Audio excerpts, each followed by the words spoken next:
नमस्कार, मी सीए प्रज्ञा शिरधनकर. आर्थिक जागृतीमध्ये तुमचं स्वागत आहे. तुम्ही बऱ्याचदा ऐकलं असेल की लॉंग टर्म वेल्थ क्रिएट करण्यासाठी म्युच्युअल फंड्स हा एक उत्तम पर्याय आहे. पण म्युच्युअल फंड्सच्या गेनवर सुद्धा टॅक्स लागतो. आता तो टॅक्स किती % लागतो किंवा तो टॅक्स कसा कॅल्क्युलेट करता हे मी तुम्हाला आजच्या व्हिडिओमध्ये सांगणार आहे.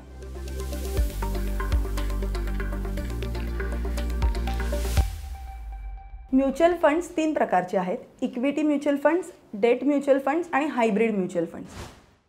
आता जर तुम्ही इक्विटी म्युच्युअल फंड सेल करायला गेलात तर तुम्हाला पिरियड बघायचा आहे. ते शॉर्ट टर्म आहेत की लाँग टर्म आहेत.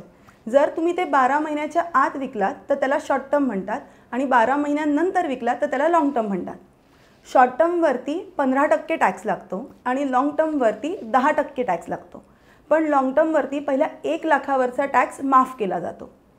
समजा तुम्हाला लाँग टर्म 2 लाख रुपये गेन झाला तर त्यातल्या पहिल्या 1 लाखावरती काहीच टॅक्स नाही लागणार आणि वरच्या 1 लाखावरती तुम्हाला 10% टॅक्स लागेल, म्हणजेच 10,000 टॅक्स लागेल.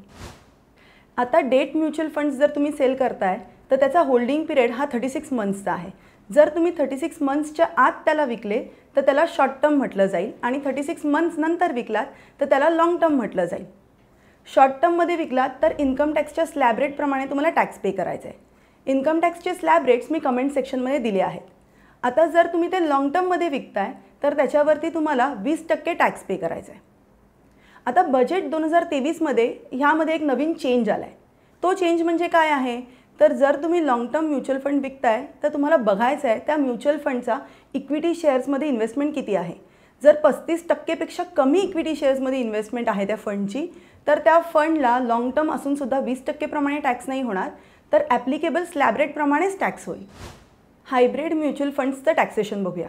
हायब्रिड म्युच्युअल फंड्स 2 प्रकारचे आहेत. एक इक्विटी ओरिएंटेड आणि 2 date oriented.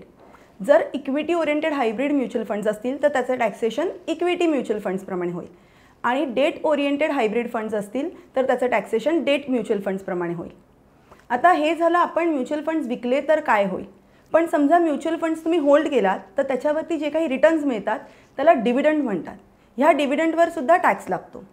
डिव्हिडंडवर income tax slab रेटप्रमाणेच tax लागतो आणि जर हा डिव्हिडंड 5,000 पेक्षा जास्ती असेल तर त्याच्यावरती 10% TDS कट होऊन मग तो तुम्हाला डिव्हिडंड मिळेल.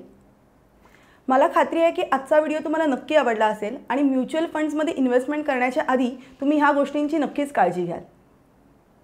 तुम्हाला जर हा व्हिडिओ आवडला असेल तर ह्याला लाईक करा, जास्तीत जास्त शेअर करा आणि आर्थिक जागृती या YouTube चॅनलला सबस्क्राईब करा. थँक्यू.